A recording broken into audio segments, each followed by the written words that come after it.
Ассаламуғалейкум, ақшам телеарнасы эфир тізгінін ұстайды. Бүгінгі таразды басына тартылатын басы тақырыптар мынадай.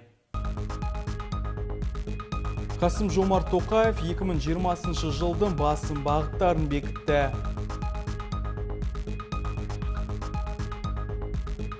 Сатпаев қалалық жастар ресурстық орталығында жас көшбасшылармен кездесу өтті.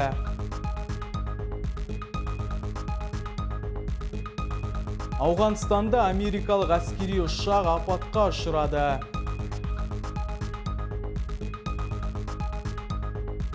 Медициналық көмек бәріне қол жетімді. Міндетті әлеуметтік медициналық сақтандырудың мүмкіндіктері түсіндірілді.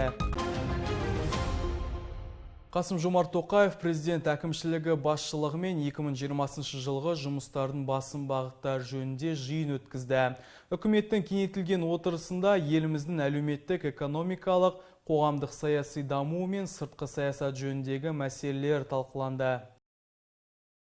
Қазақстан Республикасы үкіметтің мүшелері еліміздің өткен жылғы әлеуметтік экономикалық дамуының қорытындылары туралы есеп беріп қана қоймай, мемлекет басшысының өз қызметінің негізгі бағыттары бойынша тапсырмаларын іске асыру барысын қарастырды. Мәжілісте Қазақстан Республикасының президенті Қасым-Жомарт Тоқаев төрағалық етті. Жалпы елдегі макроэкономикалық ахуал тұрақты деген президент әлемдік даму қарқынынан қалыспай экономикамызды өркендетіп келе жатқанымызды да тілге тиек етті.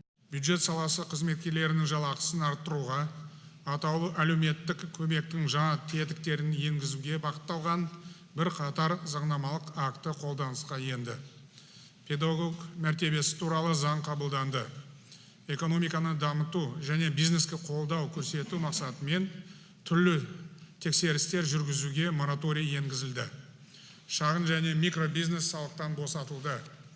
Шағын және орта бизнестен түсетін корпоративті табыс салығын өңірлерге беру үшін құқықтық негіз қалыптастырдық. Аталмыш жиында 2020 жылғы жоспарланған негізгі іс-шаралар тізбесі қаралды. Абайдың 175 жылдығы мен Әл-Фарабидің 1150 жылдығын атап өтуді ұйымдастыру шаралары да пысықталды. Сондай-ақ аймақтарды экономикалық және әлеуметтік дамыту жөніндегі іс-шаралар мен 2020 жылдың 1-тоқсанына жоспарланған маңызды мәселелер талқыланды.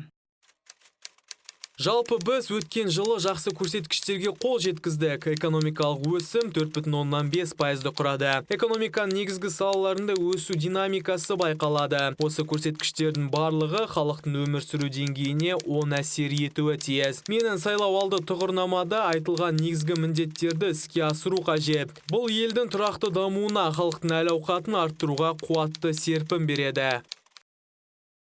Қазақстанның 2019 жылғы әлеуметтік экономикалық дамуын қорытындылай отырып, мемлекет басшысы үкімет жұмысының басты мақсаты барлық мүмкіндіктер мен әлеуетті толыққанды пайдалану керектігін атады. Экономика тұрақты даму жолында тұр. Өсімнің 80%-дан астамы шикізаттық емес салалар есебінен қамтамасыз етілген. Өңдеуші сектор, көлік, сауда. Негізгі капиталға инвестициялар 8,5%-ға өсті. Инфляция жоспарлаған дәлізде 5,4% деңгейінде тұр. 2019 жылы 1,7 миллион азамат үшін жалақы өсті. Еңбек нарығында тұрақтылық, 270 мың жұмыс орны құрылды. Жиын қорытындысы бойынша Қасым-Жомарт Тоқаев мемлекеттік басқарудың тиімділігін арттыру және өзекті әлеуметтік мәселелерді шешудегі жұмыстарды күшейту бойынша нақты тапсырмалар берді. Алтынгүл Төлегенова, Виталий Абрежа, арнайы ақшам жаңалықтар үшін. Кеше қалалық жастар ресурстық орталығында түрлі салада жетістікке жеткен жас көшбасшылармен кездесу өтті. Мақсат Сатпаев қаласының жастар арасында көшбасшылық қасиеттерді қалыптастыру. Іс-шараның өту барысы жайлы толығырақ әріптесім Диана Абдықалықова тарқатады. Кеше жастар арасында көшбасшылық идеяларын қалыптастыру, олардың көшбасшылық қасиеттерін, сондай-ақ топта жұмыс істеу қабілеттерін дамыту мақсатында Сәтпаев қаласындағы жастар ресурстық орталығында жас көшбасшылармен кездесу өтті. Кездесуге Біріккен ұлттар ұйымы даму бағдарламасының жастар бейбіт даму үшін жобасының менеджері Дана Ораз, әнші және актриса Салтанат Серкебаева және BI Group компаниясының топ менеджері Дархан Шілдебаев қатысты. Басқосу аясында жас көшбасшылар Сәтпаевтық жастармен өз жетістіктері, қоғамдық бастамалары және сәттілік құпияларымен бөлісіп, шығармашылық талпыныстары, сондай-ақ жетістікке жету жолының басында қандай қиындықтарға тап болғандықтары туралы әңгімеледі. Бүгін біз Біріккен ұлттар ұйымының даму бағдарламасының жастар бейбіт даму үшін жобасы аясында қала жастарына, яғни сіздерге арнайы кездесу ұйымдастырдық. Кездесудің қонақтары осы Сәтпаев Жезқазған қалаларында туылып, өсіп алғашқы қадамдарын осы жерде бастаған жас көшбасшылар. Яғни біздің мақсат кез келген жерде жетістікке жету мүмкін екенін көрсету, дәлелдеу, сіздерге жігер беру. Кездесу барысында Назар тобының әншісі былтыр жарық көрген Ақан Сатаевтың Томирис атты тарихи кинофильмінің басты кейіпкерлерінің бірі жерлесіміз Салтанат Серкебаева Сәтпаевтық жастарға өзінің өнер жолына қалай келгендігі жайлы баяндап, өмірлік тәжірибелерімен бөлісті. Жалақысы табысы бір күндік түсіріліммен есептеледі. Егер фильм барысында сенде 100 күн түсірілім күні болса, сонда сен бір күндік жалақыны 100 күнге көбейтесің. Бірақ әр актердің жалақысы әртүрлі. Енді бастап келе жатқан актердің жалақысы басқаша болады. Және де профессионалды түрде оқыған, және де үлкен фильмографиясы бар актердің жалақысы басқаша болады. Кездесу барысында іс-шараға қатысушылар белсенділік көрсетіп, қонақтарға қызықтырған сұрақтарын қойып, еркін түрде пікір алмасты. Осылайша Сәтпаевтық жастар бұл басқосудан ерекше жігерленіп қайтты. Диана Абдықалықова, Елдар Әлімжанов, арнайы ақшам жаңалықтар үшін. Шетел жаңалықтарымен жалғастырсақ, 27 қаңтарда Ауғанстанның шығысындағы Газни провинциясында Америка Құрама Штаттарының әскери әуе күштеріне тиесілі ұшақ апатқа ұшырады. Әуе кемесі террористік ұйым Талибан қозғалысы аумағына құлаған. Әзірге апаттың мән-жайы анықталып жатыр. Қаза тапқандар мен зардап шеккендер жайлы әлі ақпарат жоқ.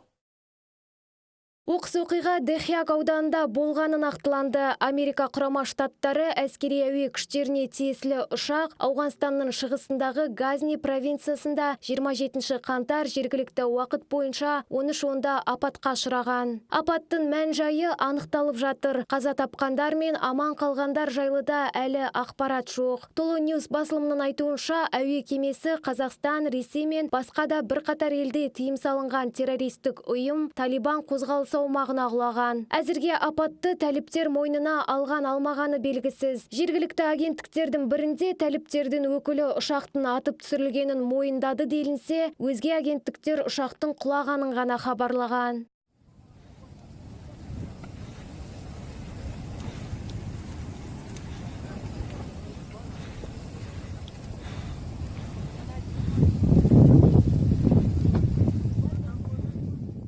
Дерек көздің мәліметінше, оқиға орнына арнайы мамандар жіберілді. Жергілікті Ариана Ньюс телеарнасы апатқа ұшыраған ұшақ Гератадан Үндістан астанасы Делиге ұшып бара жатқанын мәлімдеді. Америка Құрама Штаттары күштерінің Ауғанстандағы қолбасшылығы Газни провинциясында апатқа ұшыраған әскери ұшағының себебін анықтап жатыр. Алайда америкалықтар ұшақты тәліптер құлатты дегенге сенбейді. Америкалық бомбардир Е-11А бүгін Ауғанстандағы Газни провинциясында апатқа ұшырады. Әзірше апатқа ұшыраудың себебі жау қолынан болды дегенге ешқандай нұсқау жоқ. Біз қосымша ақпаратты түсуіне қарай береміз. Тәліптердің тағы бір ұшағы апатқа ұшырады деген мәлімдемесі жалған. Айта кетейік, бұған дейін алдын ала мәліметтер бойынша лайнердің жолаушылар ұшағы және бортта 83 жолаушы болғандығы жайлы хабарланған. Алайда Ариана Афган Airlines Ауғанстан ұлттық әуе компаниясының өкілдері Газни провинциясындағы лайнердің апатқа ұшырағаны туралы хабарламаны жоққа шығарған. Диана Абдықалықова, Виктория Жараспаева, арнайы ақшам жаңалықтар үшін. Сәтпаев қалалық емханасының профилактика және әлеуметтік психологиялық көмек бөлімінің меңгерушісі Юраты Малая біздің телеарнаға сақтандырылған және сақтандырылмаған азаматтарға медициналық қызметтердің қандай түрлері қолжетімді екенін айтты. Толығырақ келесі топтамада. Міндетті медициналық сақтандыру бұл халықтың сапалы медициналық қызметке қол жеткізуінің кепілі. Тегін медициналық көмек кімге және қалай қол жетімді? Аталған сұрақтарға жауап берген бөлім меңгерушісі Юрате Альфонсовна, тегін медициналық көмек мемлекеттік және жеке медициналық мекемелерде, яғни барлығына бірдей қол жетімді. Жалғыз шарт азаматтар әлеуметтік медициналық сақтандыру қорының жеткізушілері болуы керек дейді. Егер сіз сақтандырылған болсаңыз, сізге келесі қызметтер қол жетімді. Науқастарды диагностикалау, емдеу және бақылау саласындағы арнайы мамандардың кеңестері, ересек адамдарды профилактикалық тексеру, артериялық гипертензияны, жүрек ишемиялық ауруын, қант диабеті, онкопатология және балаларға мамандандырылған тексерулер, қымбат қызмет түрлері және зертханалық қызметтер. Сондай-ақ халықтың белгілі бір санаттары, яғни оның ішінде балалар, жүкті әйелдер, көп балалы аналар, алтын алқа, күміс алқа егерлері және зейнеткерлер мен мүгедектер жоспарлы және шұғыл стоматология көмегін ала алады. Бұдан бөлек қарапайым халықтың түрлі хирургиялық ота жасау, органдарды трансплантациялау және тағы да басқа қымбат процедураларға қол жеткізу мүмкіндігі бар. Бұл міндетті әлеуметтік медициналық сақтандыру жүйесінің артықшылықтарының бірі. Егер сіз міндетті әлеуметтік медициналық сақтандыру жүйесінде әлі сақтандырылмаған болсаңыз, бірақ емдеуді қажет етсеңіз, ешкім сізге алғашқы және шұғыл медициналық көмек көрсетуден бас тарта алмайды. Мамандардың айтуынша, аталған көмектер тиісінше көрсетіледі.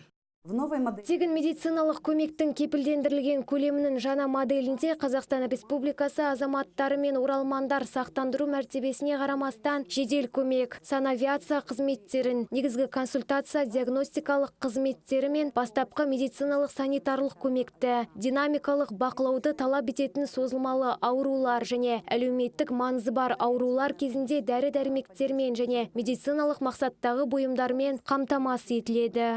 Тегін медициналық көмектің кепілдік берілген көлемі және міндетті әлеуметтік медициналық сақтандыру, сондай-ақ жарналарды төлеу сынды сұрақтар туындаған болса, 1406 номері бірыңғай кол орталығынан білуге болады. Алтынгүл Төлегенова, Елдар Әлімжанов, арнайы ақшам жаңалықтар үшін. Ақшам телеарнасы бүгінгі күнді осылай қорытындылайды. Келесі кездескенше аман сау болыңыздар.